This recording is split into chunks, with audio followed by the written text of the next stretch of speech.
করছেন। আপসহীন নেত্রী খালেদা জিয়ার স্মরণে আয়োজিত শোকসভায় আবেগঘন এক দৃশ্যের জন্ম দেয় খালেদা জিয়ার অনুকরণে সাজসজ্জায় অংশ নেয়া এই শিশু। নিষ্পাপ এই উপস্থিতি যেন নতুন প্রজন্মের মাঝে দেশনেত্রীর আদর্শ বেঁচে থাকার বার্তা দেয়। দেশের বাইরে আমার কোনো ঠিকানা নেই, এটাই আমার ঠিকানা। দেশের মাটি ও মানুষে আমার সব কিছু। কাজে আমি দেশের বাইরে যাব না। আমি কোনো দলের নেত্রী না, আমি বাংলাদেশের নেত্রী, সবার আগে বাংলাদেশ।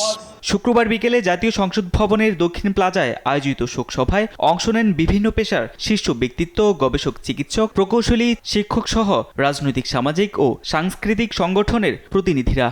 তার জীবনের ছোট্ট আগত অতিথিরা বলেন, আপসহীন নেতৃত্বের প্রতীক খালেদা জিয়ার মতো নেত্রী দেশ আর পাবে না। তাদের ভাষ্য, খালেদা জিয়া শারীরিকভাবে চলে গেলেও কখনো মৃত্যু হবে না তার রেখে যাওয়া আদর্শের। তিনি ছিলেন আপসহীন নেত্রী।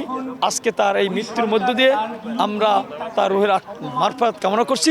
আসলে তার মতো নেত্রী এদেশের মাটিতে আসবে বলে আমরা মনে করি না। দেশ যখন দিশেহারা ছিল তখন জিয়াউর রহমান 26শে মার্চ কালুরঘাট বেতান থেকে স্বাধীনতার ঘোষণা দিয়ে যেমন একটা নতুন আশার আলো জুগিয়েছিলেন, ঠিক তেমনি জিয়াউর রহমানের মৃত্যুর পর তিনি রান্নাঘর থেকে, গৃহিণী থেকে শুরু করে একটি দেশ পরিচালনার দায়িত্ব নিয়েছিলেন। বারবার প্রতিহিংসার শিকার হয়েও জীবনের শেষ সময় পর্যন্ত যে উদারতা ও দৃঢ়তা দেখিয়ে গেছেন খালেদা জিয়া, সেই দৃষ্টান্তই তাকে চিরস্মরণীয় করে রাখবে বলে জানান অতিথিরা।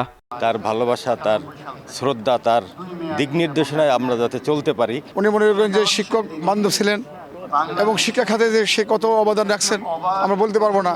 আপোষ নয়, নীতি আর দৃঢ়তার রাজনীতি ছিল খালেদা জিয়ার পরিচয়। আর সে আদর্শকে বুকে ধারণ করে নতুন প্রজন্ম থেকে প্রবীণ সবাই স্মরণ করছে খালেদা জিয়াকে। তারেক মাহমুদ সুজন, দেশ টিভি, ঢাকা। সেই প্রতিশ্রুতি নিয়ে